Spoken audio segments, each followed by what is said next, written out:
Yuddhakanda chapter 2 ಇನ್ನು ಇದೇ April 18ರಂದು ಬಿಡುಗಡೆ ಆಗ್ತಾ ಇದೆ, ತೆರೆ ಕಾಣ್ತಾ ಇದೆ. ಹಾಗಾಗಿ ಇವತ್ತು ಕೂಡ ಟ್ರೇಲರ್ ರಿಲೀಸ್ ಆಗಿದೆ. ಅದ್ರ ಬಗ್ಗೆ ಮಾತನಾಡಲಿಕ್ಕೆ ಸಿನಿಮಾದ ನಾಯಕ ನಟಿ ನಮ್ಮ ಜೊತೆಗಿದ್ದಾರೆ. ಬನ್ನಿ ಅವ್ರನ್ನ ಮಾತಾಡ್ಸೋಣ. ನಮಗೆ ಇವತ್ತು ಟ್ರೇಲರ್ ರಿಲೀಸ್ ಆಗಿದೆ, ಹೇಗೆ ಅನಿಸ್ತಾ ಇದೆ? ನಾನು ಈ ಸಿನಿಮಾ ನಾಯಕ ನಟಿ ನಾನಲ್ಲ, but anyway thank you so much. Trailer launch ಇದೆ, ನೀವು ಹೇಳಬೇಕು ನಿಮ್ಗೆ ಹೇಗೆ ಅನ್ನಿಸ್ತು ಅಂತ. ಯಾಕಂದರೆ ನಾವು ಮಾಡುವಾಗ ನಮಗೆ ಡೆಫಿನೆಟ್ಲಿ ನಮ್ಮ ಪ್ರಾಡಕ್ಟ್ ಇಷ್ಟನೇ ಆಗುತ್ತಲ್ವಾ. ಸೊ ನಿಮಗೆ ಹೇಗೆ ಅನ್ನಿಸ್ತು ನೀವು ಹೇಳಬೇಕು. ಓಕೆ, ಚೆನ್ನಾಗಿದೆ ಮ್ಯಾಮ್. ನಾನು ನೋಡ್ತಾ ಇದ್ದೆ ಇಷ್ಟೊತ್ತು ಕೂಡ ಟ್ರೇಲರ್ ರಿಲೀಸನ್ನು, ಚೆನ್ನಾಗಿದೆ. ಮತ್ತು ಈಗ ಎಕ್ಸೆಪ್ಟ್ ಇದೇ 18ರಂದು ಬಿಡುಗಡೆ ಆಗ್ತಾ ಇದೆ, ಅದ್ರ ತುಂಬಾ ನಿರೀಕ್ಷೆ ಇದೆ. ಅದ್ರ ಬಗ್ಗೆ ಹೇಳೋದಾದ್ರೆ ಇಲ್ಲ, ನಮಗೆ ಅಂದರೆ ಎಸ್ಪೆಷಲಿ ಇವಾಗ ನಾನು ಇದೇ ಫಸ್ಟ್ ನೋಡಿದ್ದು ಟ್ರೇಲರ್ನ, ನಾ ಮುಂಚೆ ನೋಡಿರಲಿಲ್ಲ. ಸೊ ನನಗೂ ಇವಾಗ ಒಂದು ಸ್ವಲ್ಪ ಹೈ ಎಕ್ಸ್ಪೆಕ್ಟೇಷನ್ಸ್ ಇದೆ. ಚೆನ್ನಾಗಿ ಬಂದಿದೆ ಸಿನಿಮಾನೋ ಒಂದು ಎಕ್ಸ್ಟ್ರಾ ಕಾನ್ಫಿಡೆನ್ಸ್. ಇವಾಗ ನಾವು ಬಿಗಿನಿಂಗ್ ಫಸ್ಟ್ ಕಟ್ ಆದಾಗ ಅವಾಗ ನೋಡಿದ್ದು, ಅದಾದಮೇಲೆ ಈಗ ಟ್ರೇಲರ್ ಎಲ್ಲ ನೋಡಿದಾಗ ನನಗೆ okay, it will come out really well ಅನ್ನೋ ಒಂದು ಕಾನ್ಫಿಡೆನ್ಸ್. ಇಷ್ಟೊತ್ತು ರವಿ ಸರ್ ಅವ್ರ ಮಾತುಗಳನ್ನ ನಾನು ಕೇಳ್ತಾ ಇದ್ದೆ. ತುಂಬ ಕಷ್ಟದ ಸಮಯದಲ್ಲಿ ಅಜಯ್ ರವಿ ಸರ್ ಅವರು ಈ ಒಂದು ಸಿನಿಮಾವನ್ನು ಸಿನಿಮಾ ತೆಗೆದಿದ್ದಾರೆ. ಹಾಗಾಗಿ ಅದು ಅವ್ರ ಬಗ್ಗೆ ಹೇಳೋದಾದ್ರೆ ಮೇಡಮ್. ರವಿ ಸರ್ ಡೆಫಿನೆಟ್ಲಿ, ನಾನು ಆ್ಯಕ್ಚುಲಿ ರವಿ ಸರ್ದು ಪರಿಚಯ ಆಗಿದ್ದು, ನಾನೊಂದು ಶೋ ಮಾಡಿದ್ದೆ ತಕದಿಮಿತ ಅಂತ, ಒಂದು reality show.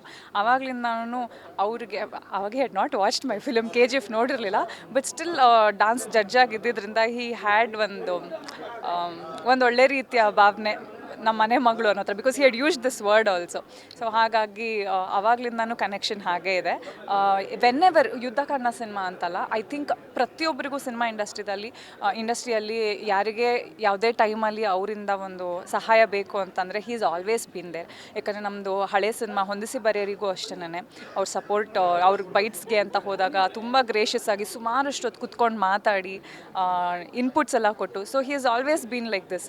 So it was very nice. ತುಂಬ ಖುಷಿ ಆಯಿತು ಸರ್ ಕೂಡ ಇವತ್ತು ಬಂದು. ಆ್ಯಂಡ್ ಯುದ್ಧಕಾಂಡ ಅಧಿಪತಿ ಅವರು ಫಸ್ಟ್ ಚಾಪ್ಟರ್ ಮಾಡಿದ್ದು, ಇವತ್ತು ಸೆಕೆಂಡ್ ಚಾಪ್ಟರ್ಗೆ ಅವ್ರು ಬಂದಿದ್ದು ಈ ಮೊಮೆಂಟ್ಗೆ ಅದು ಎಕ್ಸ್ಟ್ರಾ ಒಂದು ಕಳೆ ಕಟ್ಕೊಡ್ತು ಈ ಈವೆಂಟ್ಗೆ ಅಂತ ಹೇಳ್ಬೋದು. ಓಕೆ, ಅಜಯ್ ರಾವ್ ಸರ್ ಅವರ ಕನಸಿನ ಸಿನಿಮಾ ಕೂಡ ಮೇಡಮ್, ಇದು ಎಷ್ಟರ ಮಟ್ಟಿಗೆ ಸಕ್ಸಸ್ ಕಾಣುತ್ತೆ ಅಂತ ಹೇಳಿ? ಎಷ್ಟರ ಮಟ್ಟಿಗೆ ಸಕ್ಸಸ್ ಕಾಣುತ್ತೆ ಅಂತಂದರೆ, ನಾವು ಸಿನಿಮಾ ಮಾಡಿದಾಗ ನಮಗೆ ಎಕ್ಸ್ಪೆಕ್ಟೇಷನ್ ಡೆಫಿನೆಟ್ಲಿ ಆವಾಗಲೇ ಹೇಳ್ದಂಗೆ ತುಂಬ ಹೈ ಇರುತ್ತೆ. ನಾವು ಚೆನ್ನಾಗಿ ರೀಚ್ ಆಗಬೇಕು, ಇದೆಲ್ಲ ಇದ್ದೇ ಇರುತ್ತೆ. ಬಟ್ ಅಲ್ಟಿಮೇಟ್ಲಿ ನಾನು ಆವಾಗಲೇ ಸ್ಟೇಜ್ ಮೇಲೆ ಹೇಳ್ದಂಗೆ ಕೂಡ ಇವತ್ತು ಸಿನಿಮಾ ಮಾಡೋದು ಒಂದು ಆದರೆ ರೀಚ್ ಮಾಡಿಸೋದು it is a different challenge of its own. So ಅದರಲ್ಲಿ ನಿಮ್ಮೆಲ್ಲರ ಸಪೋರ್ಟ್ ಕೂಡ ಅಷ್ಟೇ ಅತ್ಯವಶ್ಯಕ ಇರುತ್ತೆ. ನಿಮ್ಮ ಸಪೋರ್ಟಿಂದ ಹಾಗೆ ಡೆಫಿನೆಟ್ಲಿ ನಮ್ಮ ಪ್ರಾಡಕ್ಟ್ ಅಂತೂ ಚೆನ್ನಾಗಿ ಬಂದಿದೆ ಅನ್ನೋ ಕಾನ್ಫಿಡೆನ್ಸ್ ನನಗಿದೆ. ಇವಾಗ ಎಲ್ಲರ ಒಂದು ಕಲೆಕ್ಟಿವ್ ಎಫರ್ಟ್ಸಿಂದ ಇಟ್ ವಿಲ್ ಕಮ್. ಯಾಕೆ ಗೊತ್ತಾ ಅಂದರೆ, ಇವಾಗ ನೋಡಿ ಎಷ್ಟೊಂದು ಸಿನಿಮಾ ಬರುತ್ತೆ.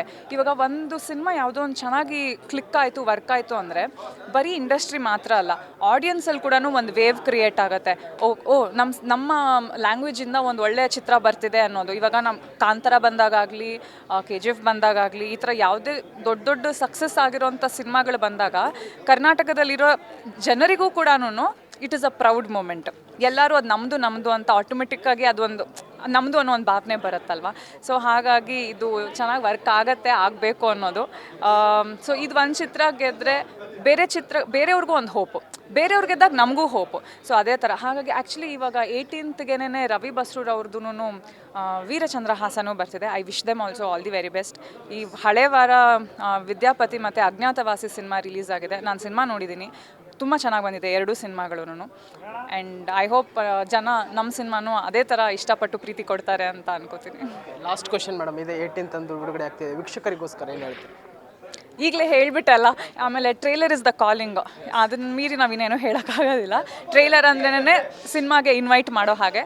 ಸೊ ಟ್ರೇಲರ್ ರಿಲೀಸ್ ಆಗಿದೆ, ದಯವಿಟ್ಟು 18ನೇ ತಾರೀಕು ಬನ್ನಿ. ಏನು ಅನ್ನಿಸ್ತು ಅಂತ ಹೇಳಿ. Thank you.